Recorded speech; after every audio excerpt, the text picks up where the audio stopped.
to saying I have 4C hair, so you feel negative. Man, let me tell you something about 4C hair. 4C hair is bomb.com. Everything else is limited. And I'm not knocking anybody else who has anything other. 4C hair is like that rough diamond, right? And once you cut that bad boy, that's what people would want. That's what people thrive for. But people don't understand it, so it's frowned upon. Yes. 4C hair will hold a style. It will hold the lust. It will hold the moisture when done right. And it will be a flowing replica of what is beauty in natural hair. I have the encouragement to get out there because I can't afford to fail. That's the bottom line. At this point, I can't afford to fail. So when it all boiled down to it, I knew that the products out here that a lot of people were using, it wasn't really doing what the hair needed, especially in the natural world. Because in 2009, that's when it really kind of like morphed into the natural world, right? Mm-hmm. So, and we didn't understand how to do the hair.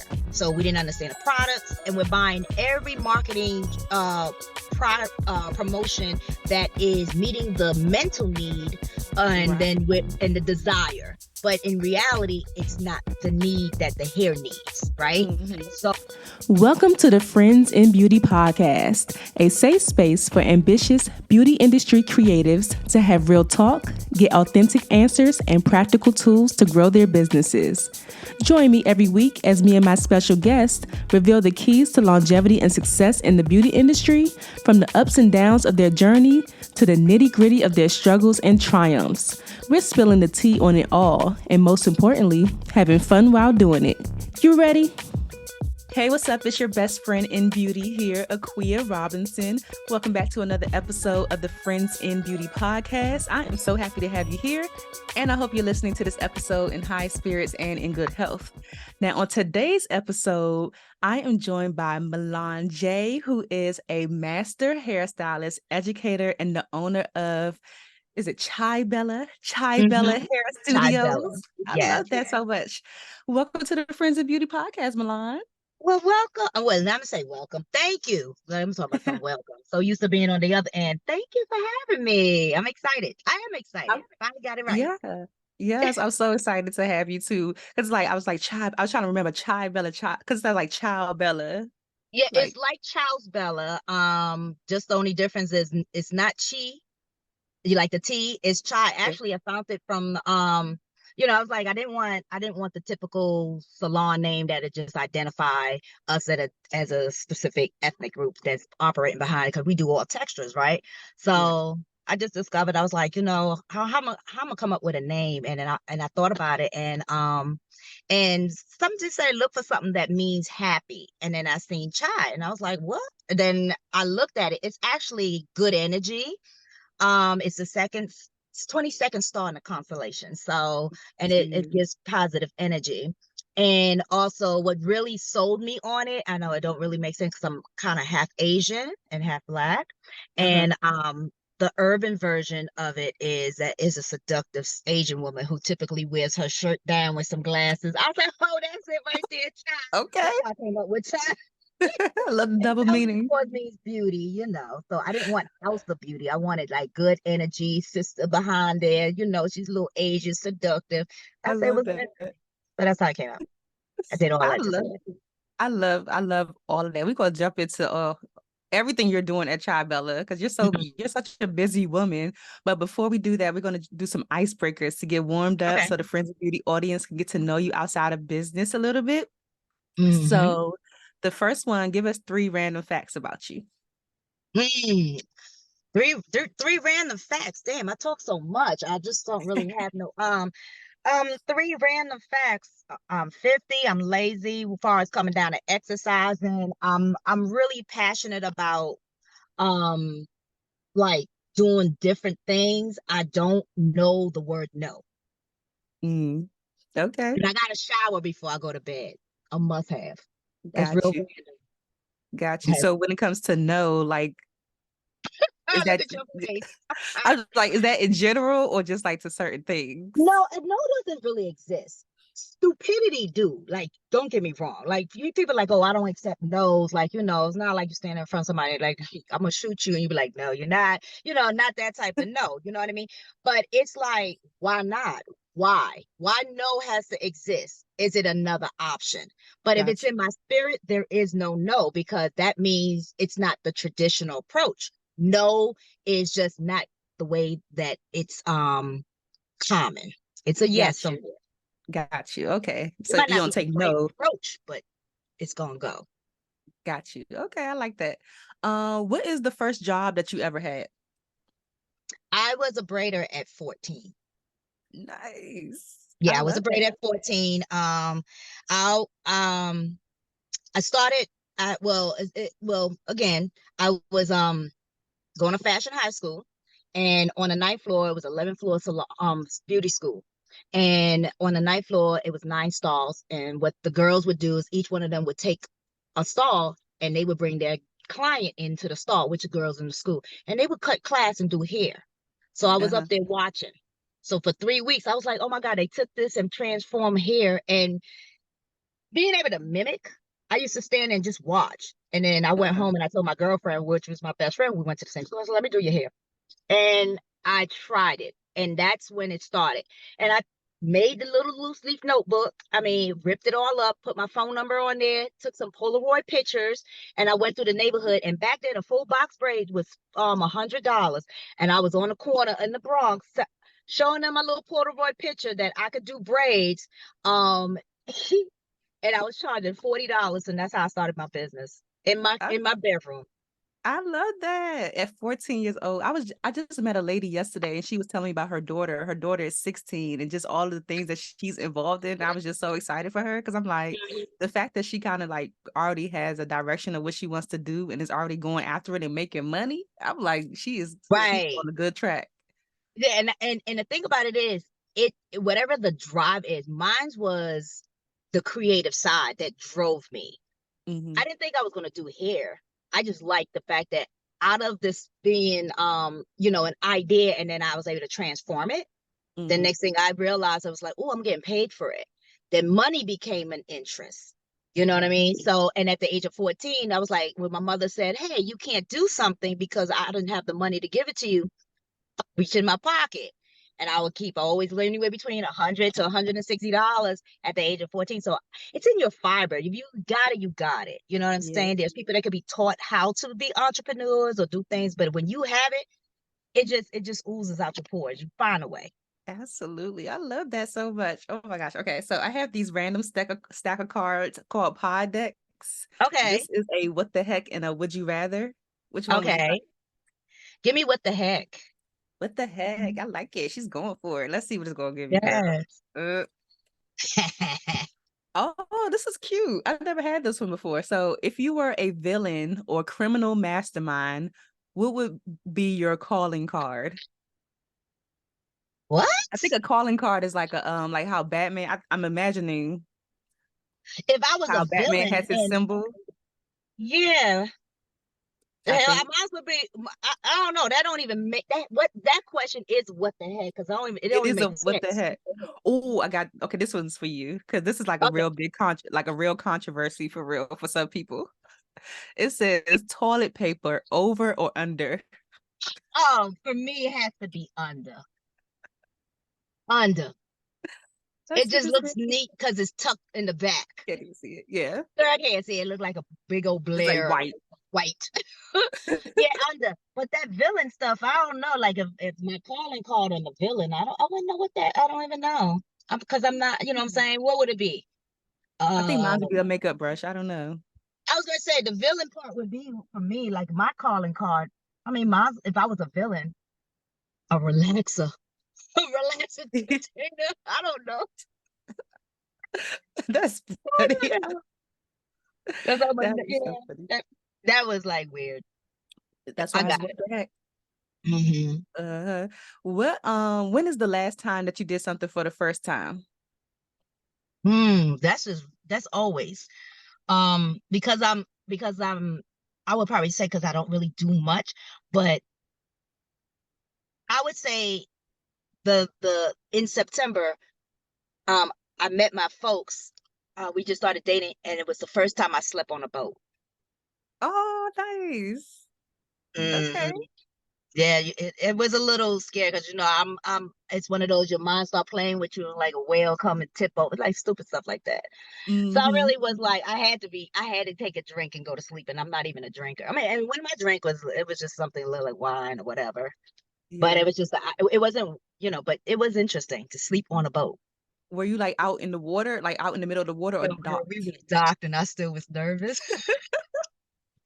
Still black. That's really cool. I've never slept on a boat before, except for like a cruise ship. I went on a cruise when I was younger, but never Yeah, like a yacht or like a private boat or anything like that. yeah. I mean, don't get me wrong. He has a nice boat. It's a 2 bedroom, living room, dining room, but it's not like a luxury boat like you walking up and you like, ooh, it's like, oh, okay, this is Uh-huh. cool. This Yeah. is all right. Like, it's not elaborate like that. It's typical, nice Okay. size. You can stand up in it, you know what I mean? And you can Okay. walk around. I like it. But I like it. it was surprising for me. Yeah, I so like that was the first time ever, and something I would have never ever thought I would have, come across or do. It's not my right. circle of people. Yeah. I like that. New experiences. I love that for you. Me too. I liked it for me too. After I got off the boat, I was like, Yeah. oh, I did that. Yeah. What Yeah. do people always tell you that you're good at aside from hair? Figuring things out. Mm-hmm. Um, Again, I think that's just, again, I know when I was receiving the award, acknowledging your gift versus your talent. Mm-hmm.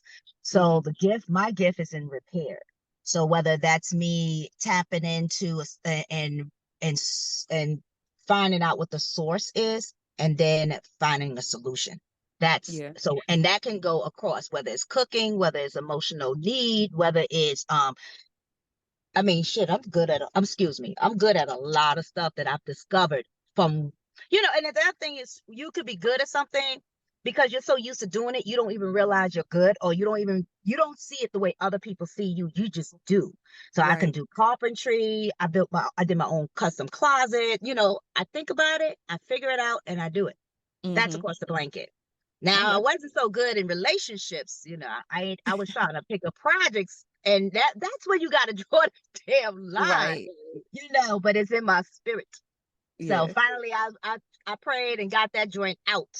I know that's right. Mm. So I that know was it. that's right. Okay. So the last one for the icebreakers, if you weren't the owner of Chai Bella Hair Studios, hairstylist and an educator, is there anything else you could see yourself doing? No, I know that's right. She's like, this is it. yeah, this is it. It's been me my whole life. You don't have any other like Other thing I can entrepreneurial, do is, huh? you don't have any other entrepreneurial dreams?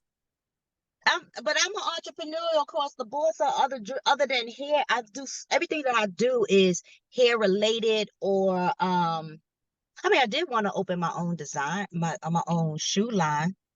Mm-hmm. Girl, I don't even know how to make shoes. I just wanted my own shoe line. Yeah. But that's just a thought. But I don't think I know anything other than being an entrepreneur. Mm-hmm. But with hair, it's the bridge, because you go, it just opens everything up from there. Even my I have a woman support group. I don't think I told anyone that, but I have a woman support group. It's called Sisters Breaking Bread. That probably would be my biggest project. It's Mm-hmm. it's it's about really breaking and removing the mask. So it's not really motivational speaking. It's transformational. It's Mm-hmm. lifetime. Okay. I love it. I Yep. love it. Yes, thanks for sharing with us. So I recently met Milan in person at the Becca DMV Awards. I was like, Yeah. that's her. I'm about to go up and talk to her. So, so what You did did. You you did what I was like, "Hey, girl." What did you get your award in again? Hair products. Got you. Yeah, Hair black hair products. products. Got you. When did you start doing hair products? COVID. Nice. Crazy, right? I've always wanted hair products because I wanted it for the purpose of money, right? I mean, Mm-hmm. I'm being real, and I'll tell you why. It was being a single mom, and it's just like the amount of money that we spend in products, and it just was like it's a no brainer, but where I really wanted to get into my products was since 1997, I moved into a rural area and I opened my salon out there. And I realized that a lot of people was doing their own hair. So what happened? They damaged their hair with the relaxers. And some of these clients were patients of cancer survivors or still getting treatments and other autoimmune deficiencies that came Yeah. across, like, so I was doing a lot of work, but what I had to do was relax their hair to damage it, and then I would come up with all of these home remedies to kind of repair their scalp or try to get their hair reconditioned and blah, blah, blah, blah. So, Mm-hmm. I've been making concoctions from my grandmother from the South and my mom, and then being Asian, you mix all of these little things and you don't realize you were doing something different back then. And so when it all boiled down to it, I knew that the products out here that a lot of people were using, um, it wasn't really doing what the hair needed, especially in the natural world. Because in 2009, that's when it really kind of like morphed into the natural world, right? Okay. So, um, and we didn't understand how to do the hair. So we didn't understand the products, and we're buying every marketing product promotion that is meeting the mental need, and Right. then and the desire, but in reality it's not the need that the hair needs, right? Mm-hmm. So then that's when I was like, I gotta come up with something. So fast forward, COVID happened. No money was being made, and I'm real spiritual. I mean, I can't recite a scripture in the book, but I know I have a connection. Yeah. And I said, being out in Bowie, I was like, I've come across a great deal of clients that was dealing with alopecia and the hair drying, so on and so on. And then I'm seeing all of these natural products, and I'm like, oh, I can make this natural product. I just got to know how to do it. So I went to YouTube University, Okay. and I went and I'm seeing all of these different concoctions, and it dawned on me. Take a little bit of this, and with my knowledge of herbs and my knowledge of roots, with my knowledge of Mm-hmm. oils, I know that I have a luxury line, and I'm a luxury brand. So I need to have certain things of a certain deliverance and a certain result. Mm-hmm. And then I prayed on it, and lo and behold, I had one word that came to me in my vision, which was consistency. And it's amazing when you have vision, it comes to you and you have a whole story. So Yes. consistency, I knew exactly what I needed to do. So what I did was I gathered up a powerhouse, and I ordered about $2,100 worth of herbs. And you know how much that is? That's a big, huge bin. I have Yes. herbs, butters, and then I ordered another $100 worth of just sample out different oils, right? So, and I just sat there and I just started throwing stuff together. All of these herbs either have the key component that's going to either stimulate, exfoliate, or hydrate, and dehydrate for the people who. So you just gotta kind of like say, okay, I got 8 categories, and each Mm-hmm. category, the main ingredient, and then one will have other benefits and other benefits. Then you take out of the 8, 5 of the key ingredients that's going to be aligned, you create this herb. So that's why it's multiple herbs in my products and stuff like that. And that's what it came up. And so when I pulled it together, the consistency was stimulating, hydrating, exfoliating when necessary. And the exfoliant part is not really it wasn't really like, this is how it started, like I said, exfoliating. Um and I think that was, of course, with all the other benefits, strengthening, proteins, and moisture. Mm-hmm. So those were the 5 things, and I pulled into it, and I created this one butter. The butter was supposed to be in a mask. Okay. And then I was like, okay, well, Like a let me hair try this. mask. Yeah. Okay. So, because like I said, it was the exfoliating. So in my mind, exfoliate the scalp and all of this stuff. So I came up with the butter. And when I did the butter, um, I it was a braiding spa that I opened up. So I had another location in Crofton, which I still do. I was focusing on my natural girls that just getting protective styles. I know, like I said, it's Okay. a billion things. So this is. So, and that was my first ingredients. So I was like, okay, protect the braids, hydrate the scalp with nothing but all of these natural ingredients so the hair can be prepared, because that hair that we add into our hair actually is covered with formaldehyde, which sometimes the chemical gets released which is causes the hair to break. People have allergic reactions. They're itching, blah, blah, blah, Wow. blah. So our natural hair is already dry as it is. So if Mm-hmm. you're using over-the-counter products to put these braids in, you're really adding more alcohol. So your hair's looking more dull, and you're also noticing that the hair is coarse, and then Mm-hmm. also it adds to the shedding, and then your ends become more straggly. So I had the product, I did the mask and did all of that, and then this when I realized it really did well, I also did came up with the black shampoo Mm-hmm. clarifier. So I did that with my herbs and butters and all that as well, mix it in. Then I came up with the actual shampoo. And we did a spa treatment service for the braiders. So when it really came to, I hit on something. This one lady, she was going away and she has real bad psoriasis. But she was like, I need the braids because blah, blah, blah. What we do. I get my braids. I don't want to keep saying, I'm like, I'm on the phone, blah, blah, blah. Um, so she was like, I can't get my hair braided for too long, but my psoriasis typically allow me to have it like 3 days, and I need something with no real tension. So we did the knotless braids, but I gave her, I said, look, I need you to sample this out for me. I think it will Okay. work for you. She had her braids in for 8 weeks. She said, whatever you did, and her hair was soft and conditioned during the whole process. So Wow. she said she didn't even have a flare up. She was like, what is it that you use? And that's when it changed for me. That's And then incredible. so it caused me to evolve and try different stuff and things like that. So I have an oil, I have a facial serum, which is also an for the scalp. All of my stuff is for the scalp, but it morphs into the skin as well, so you can use it on your face. Mm-hmm. So I did the mask, which was the hydrating butter. Then I did a bamboo butter, which helps with the eczema. So it taught me how to separate it, and when I was able to separate and put one group with one group with another, and it's all stemmed from those 5 things that I came up with. And mainly all of the herbs have burdock root in it. So Mm-hmm. burdock root is a powerhouse food, y'all. Like if you don't know, make tea that cleans your blood. It helps fight a lot of stuff. Like I said, I'm 50. Um, I feel better now besides my thyroid count being recently a little low, and I am playing on it. You hear me? I'm like, oh, my thyroid is low, so I'll be sleeping. That's trying to get my rest. Everything is like, oh, mama, can you just, oh, my thyroid count is low. So, You so bad. this is my time right now. But it's that's how I came up with my product line, and it just and see when it's for you, it happens fast. Mm, I'm not a chemist.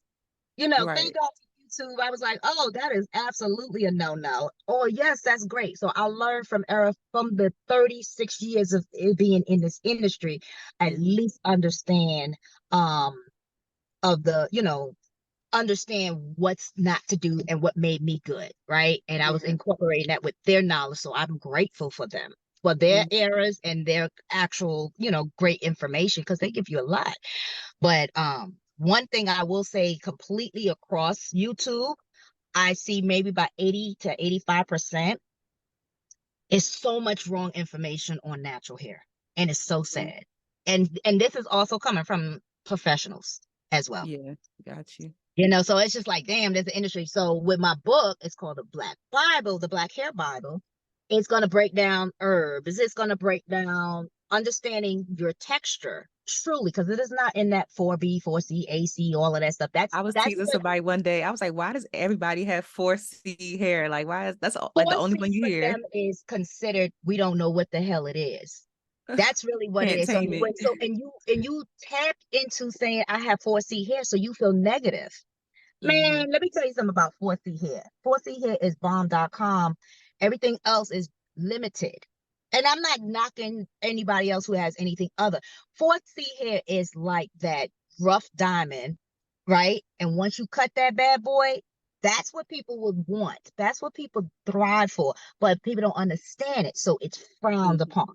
Yeah. 4C hair will hold a style, it will hold the lust, it will hold the moisture when done right. And it will be a flowing replica of what is beauty in natural hair. But we Yeah. don't identify it that way because there's too many different strands. It's about 20 to 30, 40 different textures. We can't pull it down. So of course we're confused. This is one area that we don't understand, which is natural hair. We don't understand it. And we haven't been taught it. So we're figuring it out. It again, when you've been led spiritually, the answer's right in front. What's okay.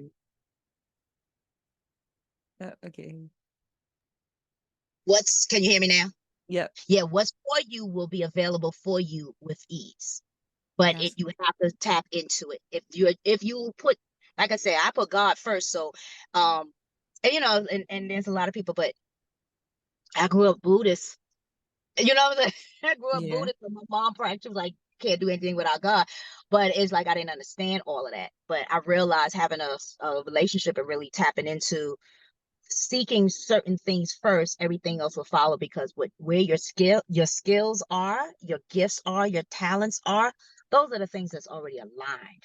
You just got to tap into it, do it, and watch how it works. That's why they say operating in your purpose, operating your gift, and then your talent is just helps assist it.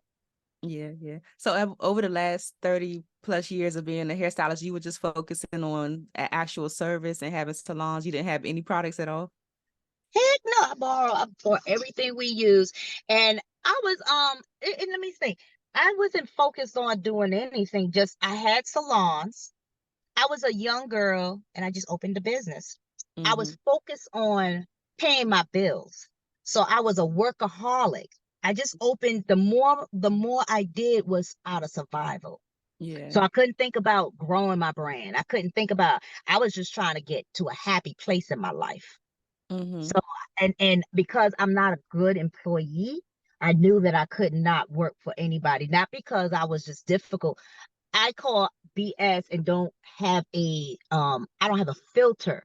So, and if it don't make sense, like I couldn't work in corporate, I'll be in subordination in a heartbeat. Right, they be writing you up every week. Everywhere. And I'll be like, what is she saying? Hey, I have a serious question for you. You trust me, right? Yes? I heard you say yes, right? You heard them say yes, right? Okay, listen. If you said yes and you have a product or service based business that you want to expose to a loyal and engaged audience, then consider letting me share your business here on the Friends of Beauty podcast. Studies have shown that podcast listeners tend to trust the host, making the advertising messages more authentic and credible.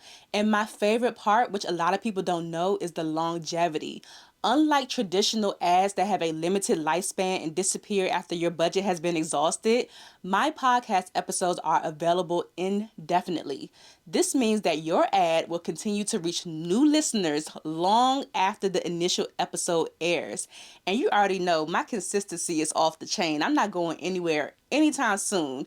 And as the Friends of Beauty podcast continues to grow, your brand will continue to reach a new audience. That's how it works here. So don't wait any longer. I want to expose your brand to my friends in beauty. All you have to do is click the link below with all of the details and we can make it happen. Anyways, let's go ahead and get back to the episode. So what was it that changed for you that led you from just being like in survival mode to like thriving and not doing it just because you're Just trying to last survive? year. That just Last year? happened last year. No, survival mode. I mean, honestly, uh what changed, okay, I started doing hair when I was 14, and my biggest support system was my mom. So 16, she was murdered. My dad died in an airplane crash when I was 3, so I really didn't have that type of support, but I had a grind, and my mom was always allowing me to do what I needed to do, and I needed something to anchor me. And I was like the only child, even though I had a brother. I wind up having my son to fulfill the void, and then after that I had 3 more kids, so they became reason my reason. And that's why survival was a bit much, because I was out here grinding with no, I had a support system, but it wasn't people just dropping money in my pocket. Like, I was able to either leave my kids at home and say, y'all figure it out, mommy will be back. So I sacrificed being around to pay the bills, you know what I'm saying? But it wasn't until 2016, 17, I would say, I was like, you know what? I've been like a running gerbil in that little cycle, grinding, credit go up and down, you know, to a point where it's like I was getting stuff out of favor because my credit was just three dots, right? Mm-hmm. So, and I would walk in there and have the nerve to be choosy, like I had choices. It'd be like denial, like where's a buy here, pay here? You know what I mean? So that's how it really got. But anyway, so that's just been my life. I'm not afraid of it, but I got tired in 2017, 2018, and I said, you know what? Oh, I got to do something different. So I was like, hella hot waters. I got to go back into opening a salon. And I sat and I saw it, and I was like, you know what? You have all the knowledge to really run a salon correctly and know how to get the doors open, and you know what you need. So it was all about timing, and it was the right Gotcha. timing. And Gotcha. that's when I did. Now, granted, what I am is, like I said, the nose. I had $187 and my FICO score was like maybe 580, so I couldn't go anywhere. I do have a great network because they tell you your level of network can determine your level of success, right? Yep. So I have a very lucrative network, um, networking group. So anyway, so we reached out. One of them was like, no, whatever you want to do, I got you. And that was like my play sister. She's a big head. What they call it? Not big head, big wig, big head. She Okay. big wig out here. And so I had the encouragement to get out there because I can't afford to fail. That's Yeah. the bottom line. At this point, I can't afford to fail. So I went out there, and I'm like I said, I don't do no's. So mind you, remember I said $187 and my FICO score was at that time 580. So I walked Uh-huh. up, it was 2 weeks in, I found three locations, and she was in the midst of something. She was like, sis, let's, you know, you're moving kind of fast. Let's think about what it's gonna cost to get in the door. And I'm looking at the phone like, what do you mean? I can make this happen, you know? And then again, last shot was all within 2 weeks. Now I found so many different locations, but the last one I was like, something just said turn left, boom, look at this building. I was like, oh, this used to be a barber shop. Looked inside the barber shop, it was completely empty. It was an empty parking lot. And I was like, this is what I want. I want a little house. I was like, oh my God, I gotta find the owner. Uh-huh. This dude comes from the corner, and I'm looking at him. He looking at me. He was like, "Are you looking for the barber shop?" I said, "No, I'm looking for the owner." You know how you get a hold of the owner? He said, "I'm the owner." He said, "I was just sitting here." He was like, he still had the tag and title, but it was just closed. He said, "I was just sitting here," and I was like, "Yeah." So we talked, and boom, I made the phone call to her, and I was like, "This is where we are. Good girl, got all the logistics. This is great. I could go and make this happen." She said, "Oh my God, that is perfect." And I said, "Yes." She said, "Okay, let's schedule an appointment in 2 weeks." I looked at that phone at Like 2 weeks. like I said, now. "Okay." Right. So I said, "Okay, sis." I said, "Okay, I'll talk to you later." And she was like, "Okay, boom." I hung up with my little cell phone. I went back and I said, "You know, I told you I had a business partner." He said, "Yeah." I said, "I don't have a business partner no more." Like I said, "But I am the talent, but I don't have credit or money. Can we work something out?" Stunned. And he was like, I said, "You got to go with the spirit. Go with the spirit." And that's how Uh-huh. and girl, he went with the spirit. Guess what? I got that spot. I love it. I love it. So yes, I did that, and I did that again in the second spot because in 2 years, and I was proud of myself because the first year I went from making $38,000 just being at home in the basement, and then I was just like, okay, because I gave up the suite, I just didn't want another salon. Because 2012 I opened up the salon, then 2014 I closed that because partnership can drive you crazy. Okay. Then 2014 I decided that I was going to work in the house, put the money into the basement, which I was renting. I converted the man's salon without his permission, um, uh, and work from home. And then that's when I was like, where my 35,000, I needed more. It was fine just to stay there. And Yeah. then after that, I went into the salon, I opened it, got the keys. I made like 56,000 the first year. You couldn't tell me nothing. I had two stations. At the end of Hmm. the year, I had seven stations. And at that following year, I think that was 2018 when I got the doors, and 2019 taxes, I did like 200 and something thousand. How the hell Wow. you go from 50,000 to 200 some thousand? So you couldn't tell me nothing. I was Yes. so From the ready. basement to a whole Right. And then situation. COVID hit. It got real. It got real. And that's when the birth of the products came. I bought my house. I mean, when I say I was out there, it took me 5 months to close on my house. and I'm also a real estate agent. Okay. So, and it took me 5 months to close my house. So when I got denied the first time, and I was like, the owners were still working with me in a very hot market. I said, you know what, this house is mine. It's mine. And there's a story to it why I felt like it was mine. Because when I first bought my first house when I was 19, I put $20 down, and it took a year to close, and I paid for it cash with my mom's settlement and everything. But it was just the way the process was. This happened the same way, so I knew the house was for me. And Yeah. then so after that, it was just like, okay. Then after COVID, I I said, you know what? They opened the doors, and from me going viral on videos and Facebook, that's when I became globally recognized. So I taught people from here all the way to Kenya how to care for their hair. And I Wow. said, yo, this is a need. People really don't understand their hair. They And don't. people are loving me across the globe. And I'm just giving them basic information. I mean, if I go on and say, hey, get this, it used to sell right out off of, of course my page got hacked though. My page got hacked. I think Facebook did it though, real talk. I Right. think She's Facebook did it. spreading the good word. We about to Yo, shut her look, she went around. I ain't gonna mess that up. Yeah, Facebook. Let me stop. down. All right, I'm just playing Facebook. Because I'm back on now. hmm That alias. That's really cool though, because a lot of people, I think it's a lot of people haven't seen their natural hair before until they're like adults. So that's why it's like little Right. information out there and little like information on what to do with it because they can't go to their parents and ask because they don't hmm know either. It's real simple. It's real simple. And because you said it, a lot of people, because they haven't been exposed, they have been controlling their hair, whether it's chemical verse, um, just or braids or whatever the case be. But natural hair is very delicate. It's extremely delicate when done right, right? I hmm just my hair, why my hair looks so beanie? When it's done right, it's extremely delicate, but it just needs protein.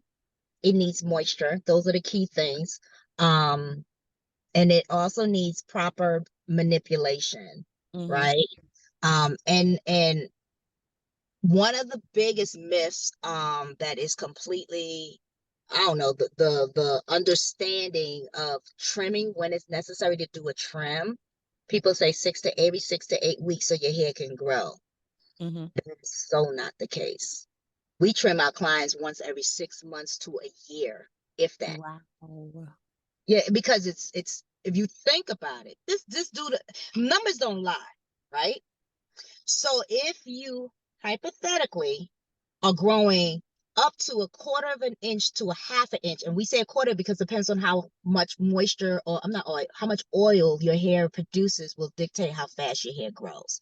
And Okay. most of the time we put way too much oil or oils on our scalp, which we should not. It sends the wrong signal to the bulb that won't produce sebum. So you actually make your mm scalp even more dry, then the hair becomes even more dry. It's just layers of stuff, right? So when you have that, then you also can start having scalp issues like dandruff, dry scalp, even develop psoriasis, and in some cases, eczema. It depends on where your autoimmune deficiencies and your diet will play a role in how that comes about. But damn, I said that to say all that. There's so much stuff. Okay, so back to the trim. So Uh-huh. if you're only growing about a quarter of an inch, hypothetically, which most of us is between a quarter of an inch to between quarter of an inch or slightly under a half an inch, if you're under regular condition. You go to a stylist and you get that once a month. You go to a stylist and she cuts your hair in 2 months. She cuts more than a half an inch.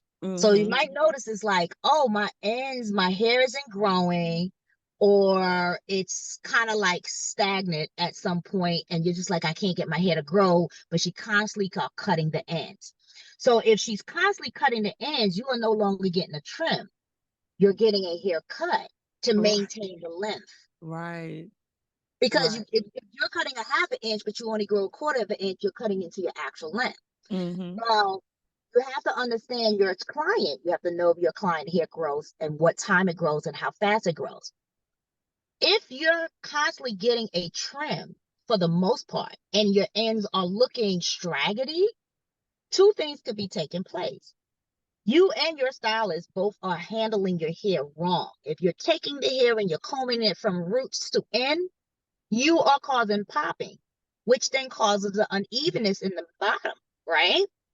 And then if you're using that pick to comb out the hair, what do you think that is? Wet hair, picking it midway and stripping it and pulling it and yanking it. So when your stylist is detangling you from the ends to the roots, she's maintaining your length. She's maintaining the integrity of your hair because she's not popping unnecessary hair. So your density will look consistent. And your hair is supposed to be staggered because your hair grows in tiers. So reasons why we say, okay, like prime example, like mine looks staggered right now, right? It looks crazy right now, but when I blow out my hair, it's all straight and even. But this is in its natural stage. Yeah. So the average stylist is like, oh, girl, you need to cut this because this is where your density is. Understand tiering because hair grows every single day as it sheds every single day. It may not grow in the same area every single day. So when you spread your hair, you'll see tiers of different layers because if the hair all fell out at the same time, we would be bald. Okay. You know, so the trimming in every 8 to 10 weeks, I mean, every 6 to 8 weeks is really only to maintain your length, maintain the style, and to maintain the shape. That's an upkeep. I know a lot of people had an aha moment with that. They're like, dang, I've been doing it all wrong, but that's what Milan is A here lot of for. we get into beef. Stylists be mad at me, but if, like I said, you do the math. And the other misconception is like as we quote the clients who have more of a kinky curl, when they pull out their hair, you know how the ends look a little rough, Yeah. and they be like, "Oh my God, my ends are split." That ain't split ends. Why would it be split? Split ends normally comes from some form of autoimmune deficiency if it's impacting your hair, right? But chemicals, colors, with bleaching, that will cause the hair might to cause some typically split ends. But if you have natural hair, why would it be split? People, it is your blueprint. It is your fingerprint of your curl pattern. When you stretch your hair out, you have the most tension right midway. So from root to end, you can get it straighter, and then the ends, there's nothing holding it at the end. So you'll see the zigzag. And a lot of times people cut that. That is just where your cuticles is mainly showing. And then if you seal it, it takes about 6 to 8 visits or 6 to 8 weeks if you depend on how often you're visiting your stylist or know how to properly care for your hair. You slowly bend the cuticles so it kind of has a little memory, and that's why people say your hair is trained. The ends of the hair, like if I could show as bad as my hair might look crazy, if you look at the ends of each one of my, oh, you can't see that, Joyce. Where's the mirror? Oh, there's the camera. There's the camera. There it is. You see, like the ends of my where? It disappeared now. Where? Oh, wait. This is a joint. This is why I don't do live. Because you see can you see the ends of my hair? It's I not can see it a split. little bit. It ain't split bottom. That's when I can't hold on the Look, phone. I was so happy I have locks because I'm just like, I cannot even imagine having to fathom all of this stuff. I just let my hair Now do what with it does. locks, your locks are beautiful, but also with locks, you have to hydrate your locks. Mm-hmm. Because what happens is like you don't have to deal with all of the day-to-day maintenance, but you still have to maintain your roots and you have to maintain the flexibility of your locks. And having soft, beautiful, shiny locks is a perk. Because what I cannot stand is like having someone have done all this commitment and their locks look dry. Because no one has informed that you don't want to build it up with all that product. You want movement. You want it to be soft. This is going to be against your skin, and it's not to be. That's even with myself. We walk outside. I mean, and we walk into a store. There's dead skin and stuff floating everywhere. That goes in our hair. And then in our bed, we have sheds. We shed dead skin. I didn't know that until I seen this bed commercial, and I was disgusted. Not that what I'm saying. Don't ask me. I didn't change a thing. I just know I'm laying on dead skin because I'm not buying no shampoo for the bed, right? Every But day. the reality is like it's all in our hair. We collect a lot of outside elements. So with locks, it requires even more because it's we can wash through our It's hair. embedded in there. It's embedded, right? But see, Yeah. if they put a lot of products, I find that it will make it a little bit more like a magnet. And then, so you just always want to hydrate, have that little flexibility. So you can kind of, when you wash it, you got some movement and you can kind of really get through. And of course, detoxing is amazing for it. So I definitely did that detox. recently. Mm-hmm. Got like Yep. a little detox, and my hair literally was like squeaky, like And you have squeaky. to sweep the hair. You have to natural hair, whether it's locks, whether it's regular, non-chemical hair. You have to use you have to use clarifier, right? And I Mhm. know a lot of people used to do the co-wash because they don't want to, man, Oh yeah, that's completely a no-no. It's just so much. It's so much. Like it's it so is sad. a lot.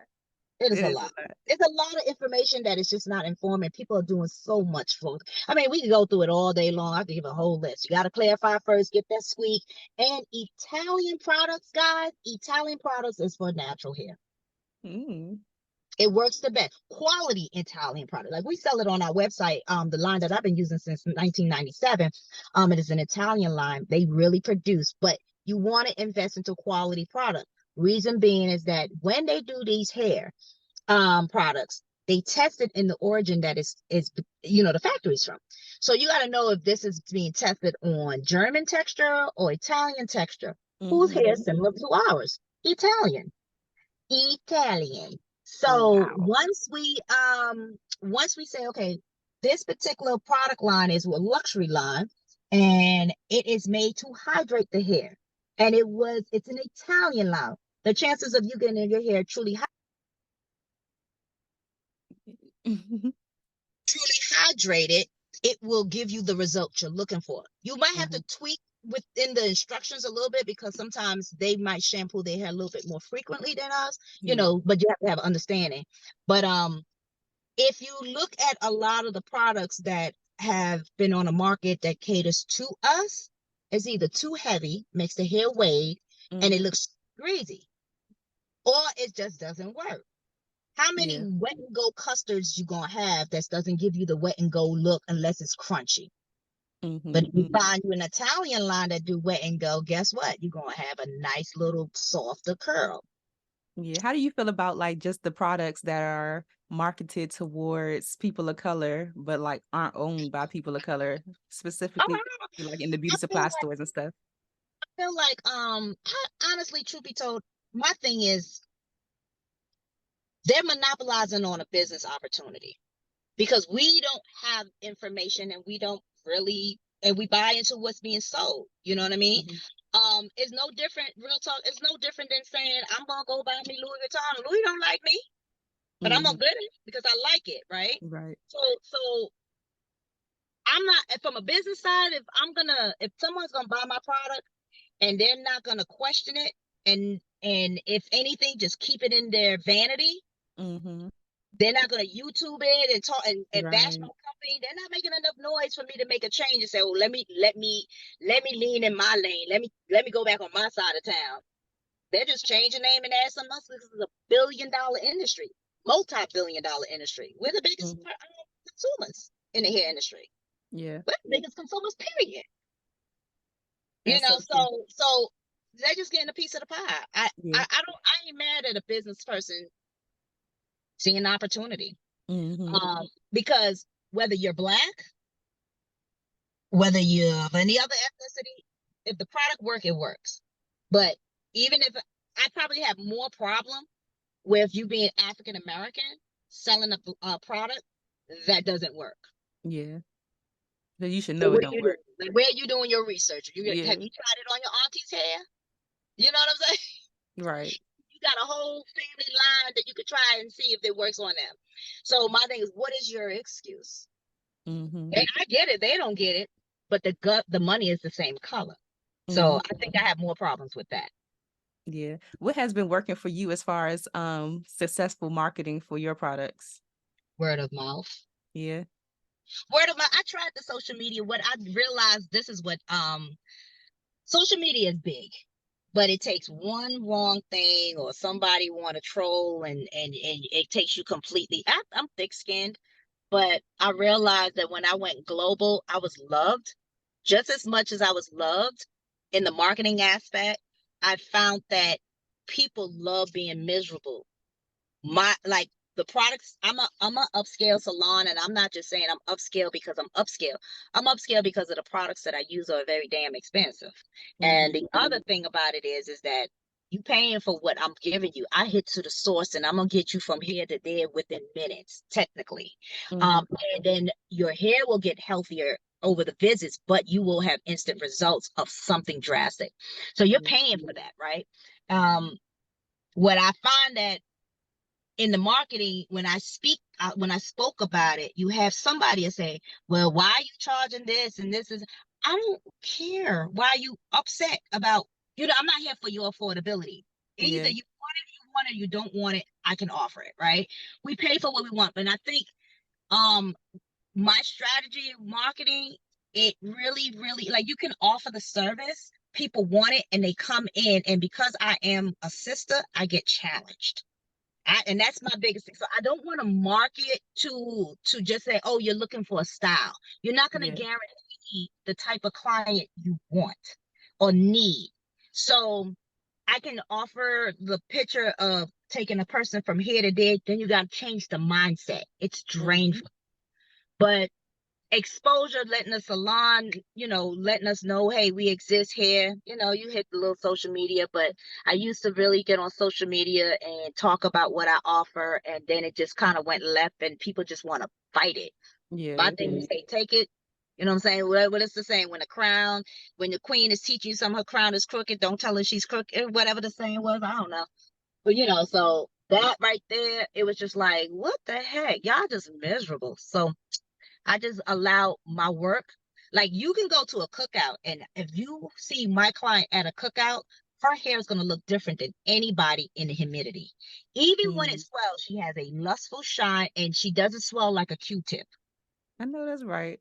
I So know that. it speaks for itself, and it was just like, but I probably love the most is when a client that left you because you're too expensive, and she's at the cookout and she's looking at your And her client. hair is looking like a Q-tip. You get what you pay for. How them? It's just like, it is what it is. But marketing is like word of mouth. Your walking bulletin of your clients literally is looking amazing.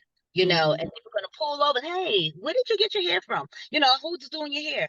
I get that a lot, and I always say they'll come when they come. If they really want it, they'll come. How are So you managing production now? what you How are say? you managing? How are you managing the production of all the products now? Oh, it's hard now because with the salon having I have 20 employees. And it always fluctuate because some people are different, right? So between 20 employees and training, because this is still a new location, so we expanded. It made it a little difficult for me because I make the product. So I'm at a point now, I might have to consider doing some other. I think the controlling side of me is like, I need to touch and feel this product. Because it's an amazing product. It literally, it's like, I think it's the next thing because it literally can heal cuts. It literally takes away eczema. It literally stops psoriasis. Can't just put that in anybody's hand, you know. Right. So needless to say, shoot, production's a little slow. It's a you request it, I'm gonna get it to you.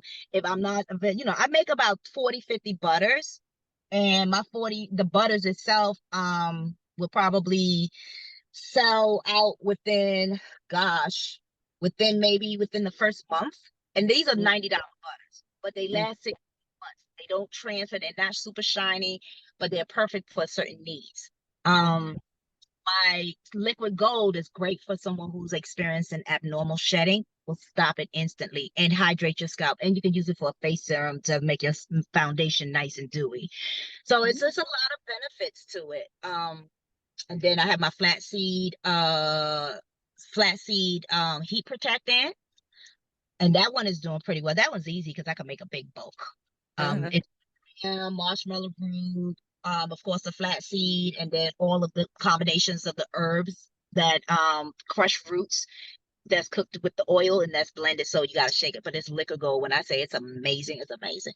Then I Mhm. have my other product that, so the liquid ones are much easier. It's the butters that take me time because the oils I let it cook. The herbs have to sit about 48 hours. So it Okay. takes several days to make the butter the way I make it.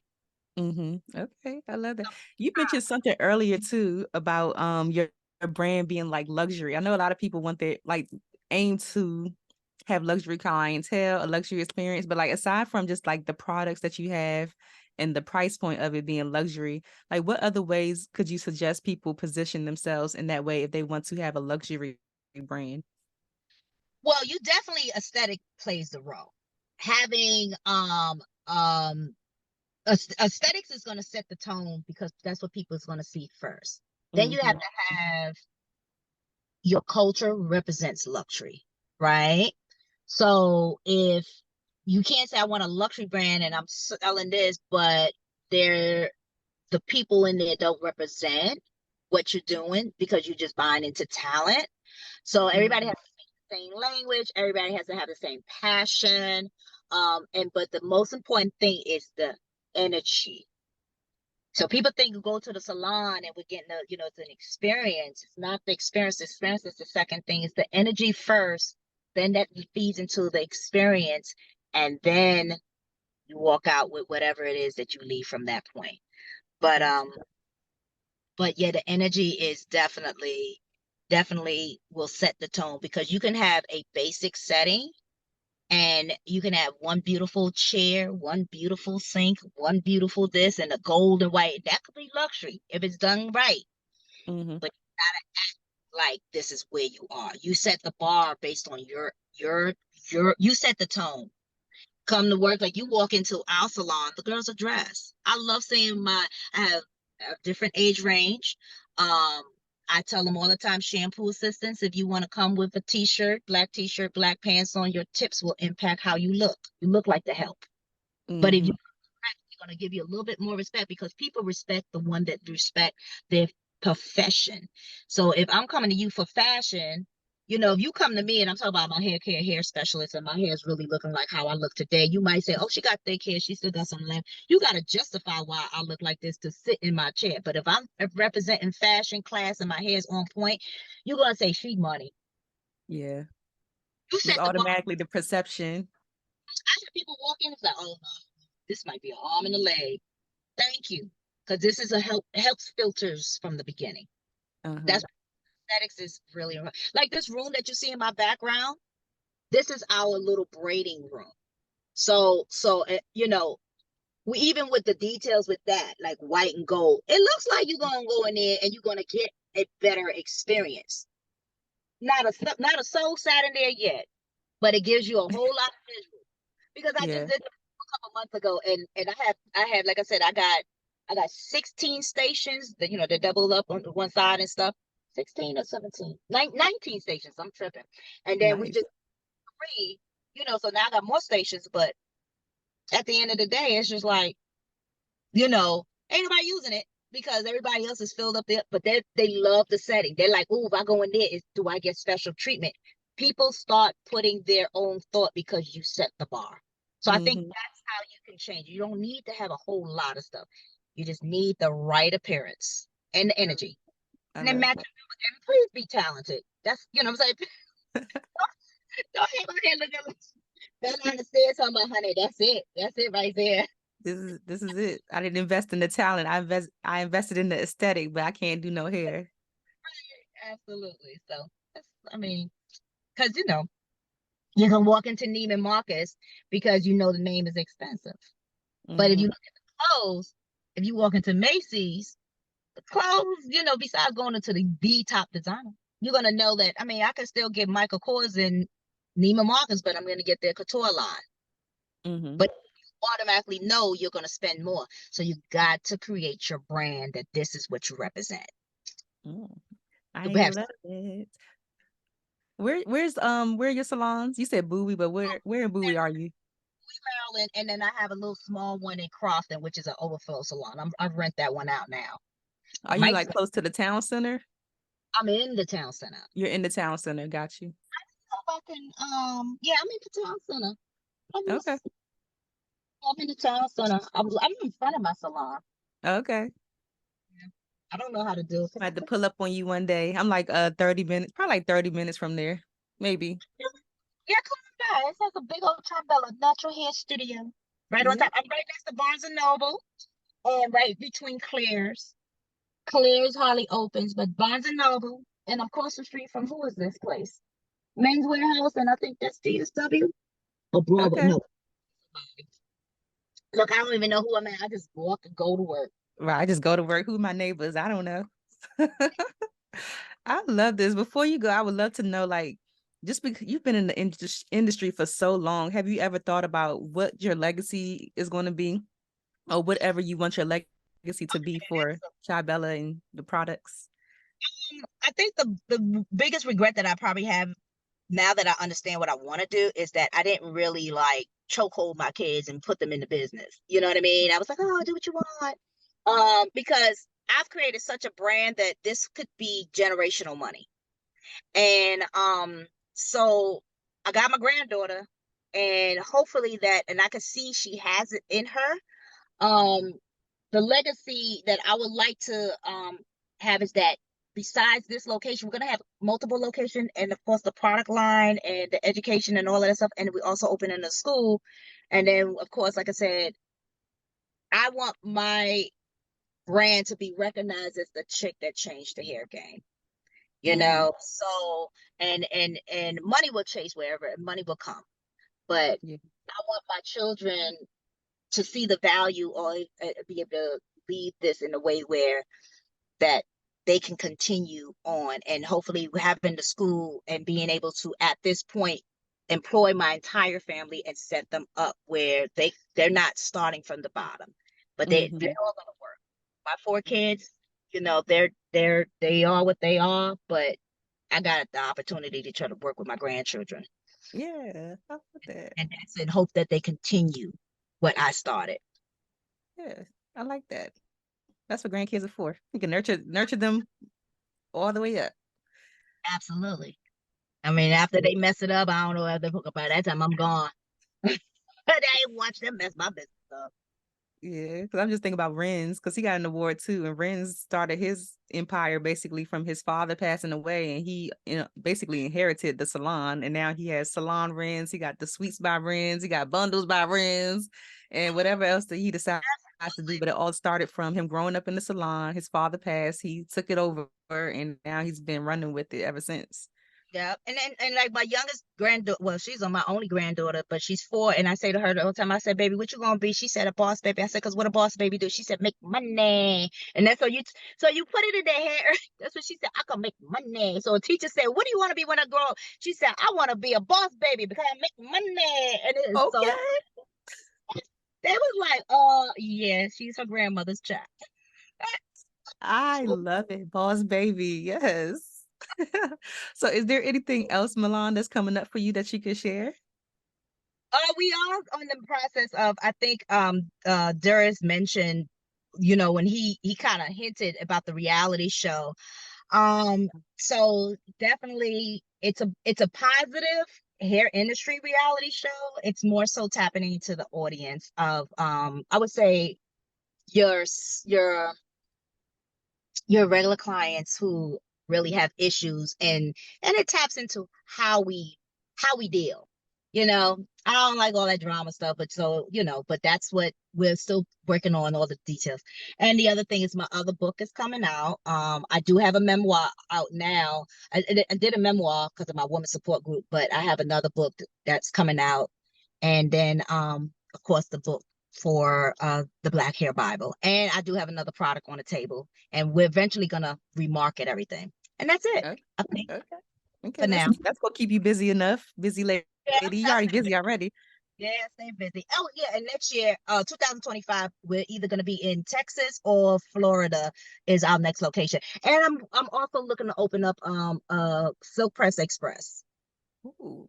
I It's like just that. go Silk in, Press see some Express. products, but you know, you're not gonna, you're gonna get blown out Silk Press and say, baby, that's okay, you good. It's not, you're not going there with the experience, you're going there with a budget. I love it. With a budget. I love it. Well, before you go, I have to ask you the Friends in Beauty rapid fire questions. Okay. So whatever comes to your mind, can spit it out. If you need to elaborate, that's fine. So the first one is, what are the top 3 keys to your success so far? Determination, sacrifice, and lack of fear. You are fearless, okay? Just that story you told me about the guy at the barbershop and all that. That's fearless right there. Girl, that's number like, why not? Yes. But Second one. really, at What'd the you end of the say? day, who's gonna check me? Who gonna You know, check at the you? end of the day, it's just gonna be like, no. Okay, well, you gonna find another way. Because you say no don't mean it's no. Right. Unless That's not the final answer. right, Yeah, I right. like that. But don't be Second one. How do you measure your success? by my happiness. Okay. Not my money, because I would be like, girl, I ain't successful. I'll be sad out here in these streets. The more money you make, yes, the more money you make, the more you spend. But success to me really is if you're doing something you set out to do and you did it and you're doing it well, success. Love it. What's the best advice you've ever received or piece of advice that's always stuck with you? Damn, I'm always the advisor. Can you tell me what's the worst advice? Can I give you what's the worst advice I ever Sure. I like that. Let's put a spin on it. Worst advice I ever received was, damn, there's so many of those too. But the worst advice, two things. Worst advice, one of the worst advice I ever received was marry someone that loved you more than you loved them, but they didn't tell me that I should love them too. That did not work, honey. And the other advice that I've received that was not a good advice was, if you don't have money, don't start a project. Mm. And it was just like, why? Because it makes sense, right? You don't have capital, don't start a project. Yeah, don't put yourself in the hole. But I do it because you don't always have to have money to start. You just have to have faith. I love that. Oh my gosh. The first one got me because I always hear that all the time. Make sure you deal with somebody that loves you more than you love them, type of But I thing. married that brother. I was mad. Back in the day, we used to have this yellow book. They had, I don't know if you're I remember the young. yellow books, white pages, all that stuff. Yes. Okay. And the attorneys used to, what they do is they would promote their business and put the word divorce. And I used to open it up on that little table that comes in, like the wall table, the hall table, console. There was a console, and I would stand it up. So when my ex-husband would walk in, and that's the first thing he would see. Is it divorce? I was so miserable because he was like around me, and I was just like, I didn't think I was. And it ruined him. It ruined him. He's okay now, but I did send a man to church. Like, I made him be turned into a minister and all, because I was like, oh my God. But you really, if you could see yourself with that man for the rest of your life, and he makes you feel good from within, and you can see the beauty within him, and that he makes you want, and there's a support system, and there's that security, that person is a good person to have in your life. And then if it morphs into a marriage, that's great. But it feels different when it feels secure. You don't have, and as long as you're not broken, because if you're broken, you're never going to be happy, because you can't fix yourself. How you going to have somebody else fix you? Because half the time somebody else is broken too, and you draining their little broken self to add to yours, and then you're miserable, and that goes both ways.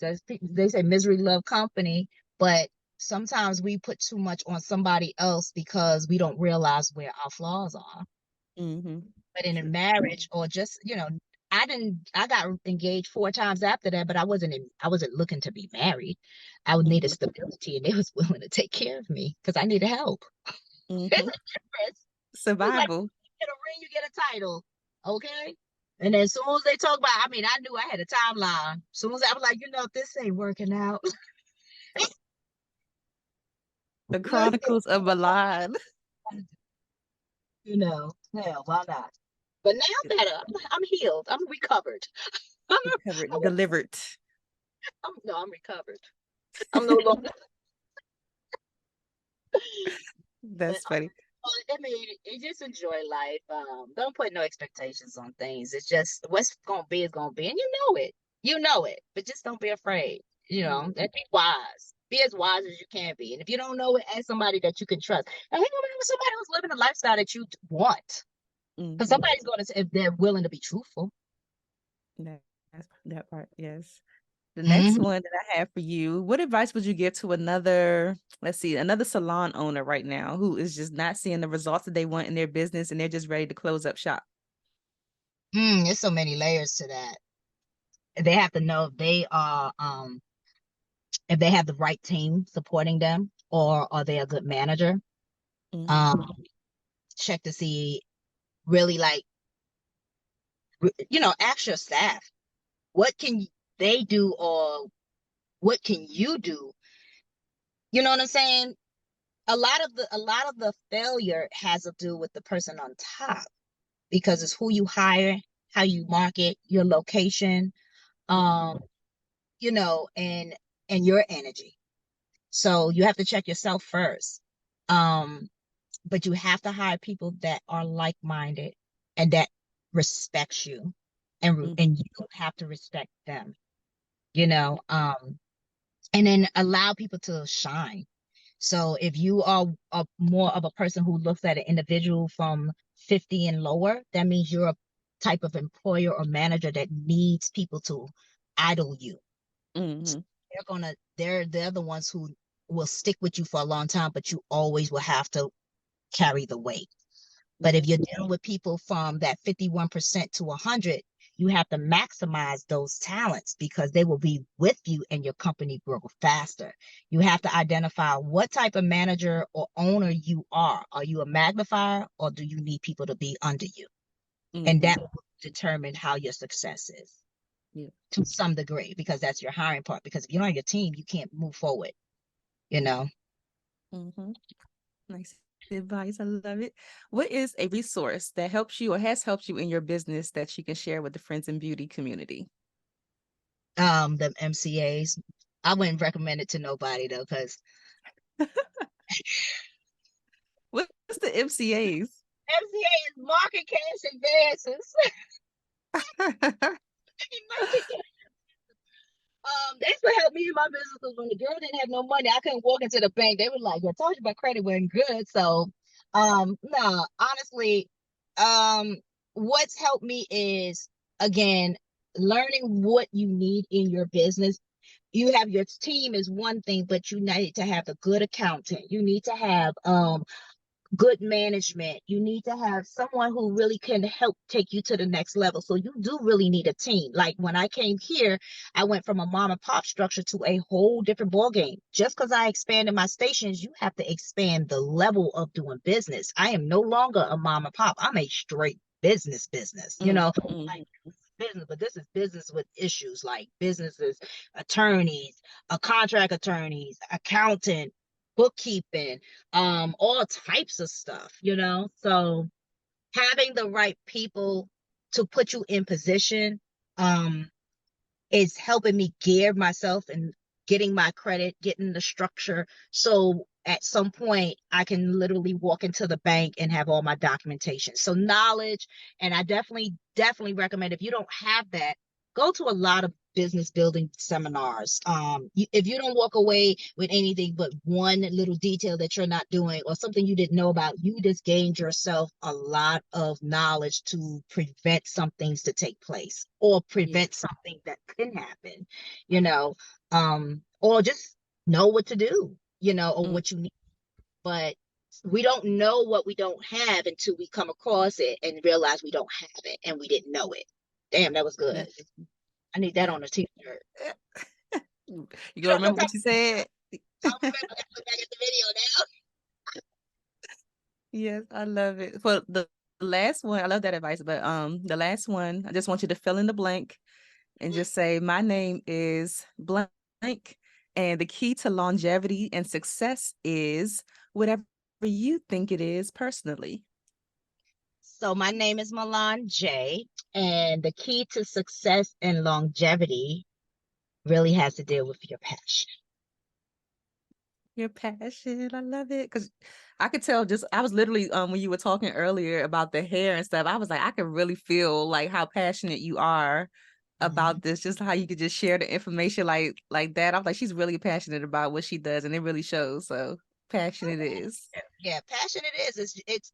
It's in you, so you'd have to birth it. You know, if you hold it dormant, guess what? That's operating in fear and doubt. So you're not gonna succeed. You're not gonna be, you have these singers. How many singers are so afraid and they can blow? And it's Right. like Have anxiety and all that. hiding. So, but you're passionate and you're in love with what you do, but you're miserable. And then when you step out, you just came out of a box and this was like a butterfly just flying around, so it's I think that is the key to success and longevity. Be passionate about what you do. It don't look for financial success, just be passionate and then find joy in it, and that's success. And guess what, if you get paid behind that, that's amazing. If money is your success, then you can make that doing absolutely nothing. I mean, anything. You can lay in the bed and be, what they call them people, it's so much people that get paid for doing absolutely nothing. OnlyFans, is that what it is? OnlyFans. They making money. That's their passion. They're passionate about their body or their little gifts. But but I'm just saying, whatever it is you do, be passionate about it. Very passionate. Absolutely. Well, before you go, please share like your social media, website, however you want people to connect with you and continue to follow your journey. And I normally have the social media team at the time. I believe it's Tribella Inc. Hair. I don't know. Can I send it to you later? You just all right, put it Tribella Hair. I'm gonna link it down below, y'all. I got y'all. See, that's what I'm saying. When I say I don't promote that, I'll be like, I'll be on there though, but I watch it. Sorry. So silly. Well, thank you so much, Milan, for talking to us today. Learned so much. All right, love. Talk to you. Bye-bye. Thanks for listening to the Friends in Beauty podcast. Don't forget, sharing is caring. If you enjoyed this episode, share it with another friend in beauty. Give it a thumbs up and subscribe, rate, and leave a 5-star review so that other friends in beauty can find the show. Plus, we'd love to hear your feedback. Connect with us on all social media platforms at Friends in Beauty. #Friends in Beauty to join the conversation, and join our Friends in Beauty Facebook community to stay connected. Talk to you soon.